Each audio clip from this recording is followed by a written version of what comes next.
నమస్కారం సార్. నమస్తే. Sir 'RGV' గారి 'వ్యూహం' సినిమాకి తెలంగాణ హైకోర్టు మరోసారి షాక్ ఇచ్చింది సార్.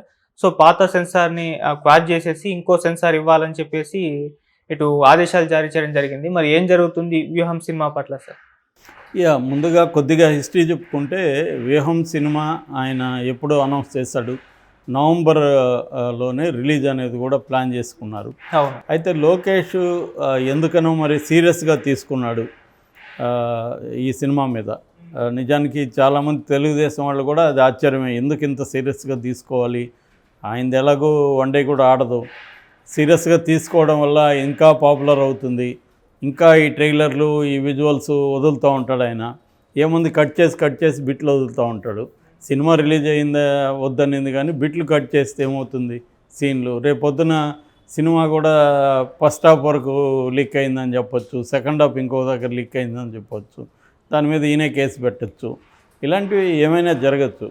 ఎందుకు ఇంత రచ్చ చేసుకుంటున్నాడు అనేది చాలామందికి డౌట్. మేబీ ఏదో ఆయన కారణాలు ఏమున్నప్పటికీ సీరియస్గానే తీసుకున్నారు. మేబీ వాళ్ళు ఏంటంటే తెలుగుదేశం వాళ్ళు ఎట్టి పరిస్థితుల్లో ఏమాత్రం కూడా డ్యామేజ్ కాకూడదు, మన ఇమేజ్ దెబ్బతినకూడదు అన్నది వాళ్ళకు ఉన్నట్టుంది. కానీ వాళ్ళని యాత్రను వదిలేశారు. యాత్ర ఇప్పుడు ఫిబ్రవరి 8న రిలీజ్ అంటున్నారు. దాని మీద ఏమీ వాళ్ళు వేయలేదు.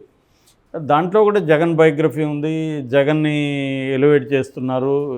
ఆటోమేటిక్గా జగన్ ఎలివేట్ చేస్తున్నారంటే ప్రత్యర్థుల్ని తక్కువ చేసే కదా, విలన్గానో తక్కువ చేసే చూపిస్తారు. మరి దాంట్లో లేదు. అంటే ఒక కారణం ఏంటంటే ఈయన చంద్రబాబుని పోలిన మనిషిని పెట్టడం, పవన్ కళ్యాణ్ పోలిన మనిషిని పెట్టడం, ఇటు లోకేష్కి ఆప్ట్గా ఉండే క్యారెక్టర్ని పెట్టడం, వీటి వల్ల కొంత ఇబ్బంది ఉండొచ్చు. ముఖ్యంగా చంద్రబాబుని పోలిన మనిషి అతను పట్టుకోగలిగాడు. ఆ మెస్లో పనిచేసే ఒక అతను అప్పట్లో ఆ వీడియో వచ్చినప్పుడు అతను ట్రై చేశాడు కూడా, ఇతను అడ్రస్ ఎవరైనా ఇవ్వండి అని కూడా అడిగాడు. మొత్తానికి అతను పట్టుకొని, అతనికి యాక్టింగ్ రాదు, ఏం రాదు, అయినా కూడా అతను అలాగే ఉన్నాడు కాబట్టి అతను కొంచెం పాలిష్ చేసి పెట్టారు. ఈ మధ్యన అతను ఇక్కడ మాలో మెంబర్షిప్ కూడా తీసుకున్నాడు. సో ఏమైనా అతన్ని ఇంకా రెగ్యులర్గా సినిమాలు తీస్తూ ఉంటాడు చంద్రబాబు మీదని అతన్ని వాడుతున్నాడు రెగ్యులర్గా. అది ఒక ఆశ్చర్యకరమే, అలాగే ఉండడం ఆ మనిషి అదంతా. సో కొద్దిగా మిమిక్రీ ఆర్టిస్టులను పెట్టుకొని చంద్రబాబు వాయిస్ లాగా డబ్బింగ్ చేపించడం, ఇవన్నీ ఆయన చేస్తాడు. సో దానివల్ల నిజానికి ఏమి ఎఫెక్టివ్గా ఉండట్లేదు సినిమా. రియల్గా ఉన్నవాళ్ళలాగా పెట్టుకోవడం వల్ల సినిమా ఏమి ఎఫెక్టివ్ అయిపోదు.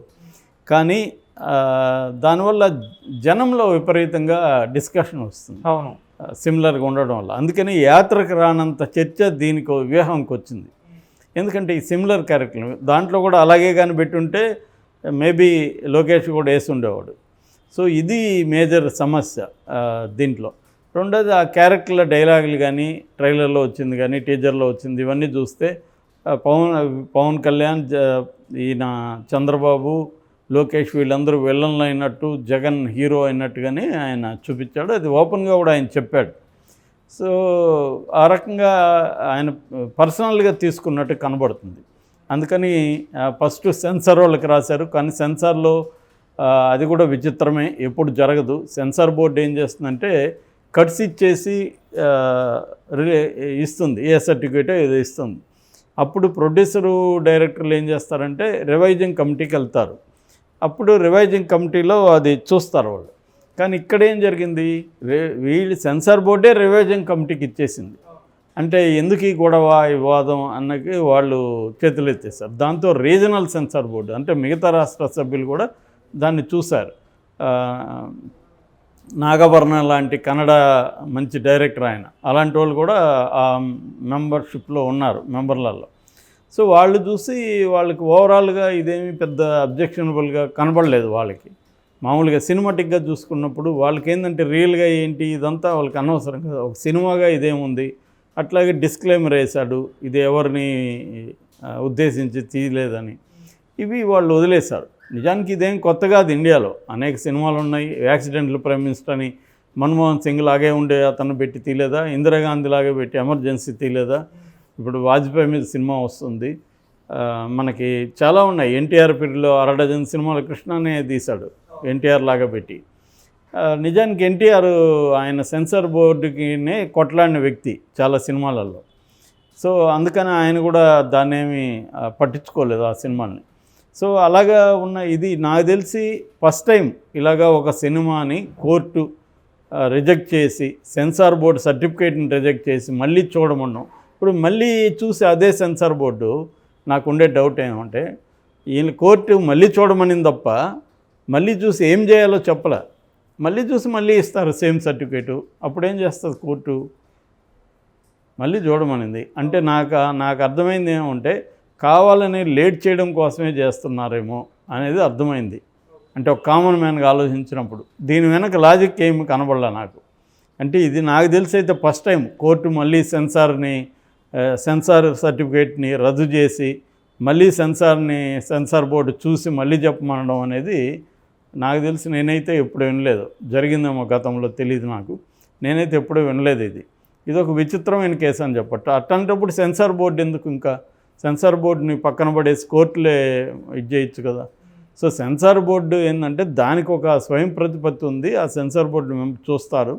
ఒక కానప్పుడు కోర్టుకి వెళ్ళినప్పుడు కోర్టులు సుప్రీంకోర్టు కూడా చాలాసార్లు సెన్సార్ బోర్డు ఇచ్చినాక మేము కలుగు చేసుకోమని చెప్పింది తప్ప ఎప్పుడో రేరెస్ట్ కేసుల్లో సుప్రీంకోర్టు కూడా సుప్రీంకోర్టు కానీ హైకోర్టు కానీ ఆ సినిమాని చూడడానికి ఒక కమిటీని వేయడం అలాంటివి జరుగున్నాయి గతంలో.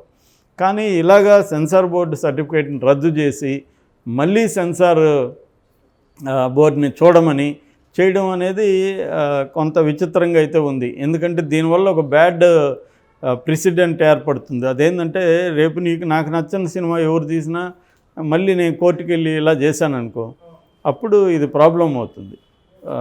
మరి ఇది ఏం జరుగుతుందనేది ఇది విచిత్రమైన కేసే. అంటే మేబీ నాకు తెలిసి వీళ్ళు ఖచ్చితంగా సుప్రీంకోర్టుకి వెళ్తారు. రామ్ గోపాల్ వర్మ వాళ్ళు సుప్రీంకోర్టు ఏం చెప్తుందనేది చూడాలి. ఎందుకంటే చాలాసార్లు హైకోర్టులు రాంగ్గా జడ్జిమెంట్ ఇచ్చినప్పుడు సుప్రీంకోర్టులు కరెక్ట్ చేస్తున్నాయి చాలా విషయాల్లో. సో అలాంటప్పుడు ఇది కూడా ఏమన్నా సుప్రీంకోర్టు డిస్కస్ చేస్తుందా? ఏదేమైనా దీనివల్ల వాళ్ళకు కూడా తెలుసు సుప్రీంకోర్టుకి వెళ్తారని కూడా. దీనివల్ల వాళ్ళ ఉద్దేశం ఏమంటే దీన్ని డ్రాగ్ ఆన్ చేయడం. మేబీ డ్రాగ్ ఆన్ చేసి ఎలక్షన్ ముందు వేస్తే కూడా అది కూడా డ్యామేజ్ కదా. 2 సినిమాలు ఒకే టైంలో వచ్చాయనుకో, వారంలో అటు ఇటు, వ్యూహం శబదం, అప్పటికైనా డ్యామేజే కదా. సుప్రీంకోర్టుకైనా వెళ్తారు కదా వాళ్ళు. వెళ్ళకపోతే రేపు ఏదో ఒక రకంగా లీక్ అన్నా చేస్తారు కదా. సో మరి ఏం చేయదలుచుకున్నారు అనేది లోకేష్ వాళ్ళు అర్థం కాల. దీనివల్ల రామ్ గోపాల్ వర్మకు వచ్చే నష్టం ఏముంది?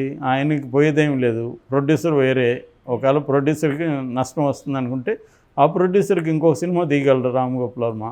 రెండోది ఇదేమీ 50 కోట్లు 100 కోట్ల నష్టం కూడా కాదు. 1.5 కోట్లు 2 కోట్లు ఖర్చు పెట్టి ఉంటారు దానికి. ఎందుకంటే దాని ఆర్టిస్టులు కానీ అవన్నీ చూసినప్పుడు 2 కోట్ల కంటే పైన ఖర్చు అయ్యే పరిస్థితి లేదు. కాబట్టి దీనివల్ల వీళ్ళకేమీ రామ్ గోపాల్ వర్మకో ప్రొడ్యూసర్ కిరణ్కో పెద్ద నష్టం అయితే ఏం లేదు. వీళ్ళ ఉద్దేశం ఆల్రెడీ నెరవేరింది. వీళ్ళు చెప్పదలుచుకున్న అంశాలని జనాలకి తీసుకెళ్లారు. సో సినిమాగా బయటకు వస్తే ఇంకొంత ఎఫెక్ట్ ఉండొచ్చు వాళ్ళకి. సో అది వ్యూహం. ఇప్పుడు శబ్దం వస్తుంది, దాని మీద మళ్ళీ కోర్టుకు వెళ్తారు వీళ్ళు. సో నాకు తెలిసి ఏంటంటే వీళ్ళు సుప్రీంకోర్టుకి వెళ్తారు. సుప్రీంకోర్టులో ఒకసారి తీసుకున్నాక మళ్ళీ శబ్దం మీద ఈ గోళం ఉండకపోవచ్చు. ఎందుకంటే సుప్రీంకోర్టు ఇచ్చేసింది కాబట్టి హైకోర్టులు కూడా అప్పుడు ఇచ్చేవి. ఇప్పుడు హైకోర్టులు ఏంటంటే మ్యాక్సిమం మహా అయితే లేట్ అయిపోతుంది. సుప్రీంకోర్టు మహా అంటే కాదనబోతుంది. మన పని మనం చేద్దామని చేస్తున్నట్టుగా కనబడుతుంది. ఇదైతే విచిత్రమైన కేసుగా మనం చెప్పుకోవచ్చు గతంతో పోలిస్తే.